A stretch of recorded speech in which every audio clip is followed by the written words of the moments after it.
Artis Nafa Urbach tak mampu meredam kekesalannya.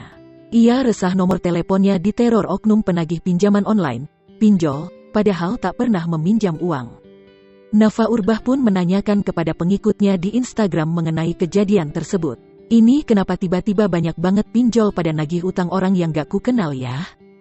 Kalian ngalamin ini juga gak sih? No HP jadi disalahgunakan sama orang-orang gak jelas. Ada yang ngalamin gak? Curhat Nafa seperti dikutip tribunstyle.com dari Instagram, Selasa tanggal 7 September tahun 2021. Nafa cukup kaget ternyata banyak yang mengalami kejadian seperti dirinya. Beberapa follower menduga nomor Nafa berada di kontak si peminjam. Nafa mengaku oknum penagih pinjol memintanya memberitahu si peminjam agar membayar tagihan. Saat diberikan informasi mengenai sosok si peminjam, Nafa mengaku tak mengenalnya. Oleh sebab itu, mantan istri Zakli tersebut merasa heran. Dia minta aku sampein ke yang peminjam supaya bayar tagihan. Terus aku tanya yang ngutang siapa? Nama, no KTP, no rekening, siapa tahu aku kenalkan.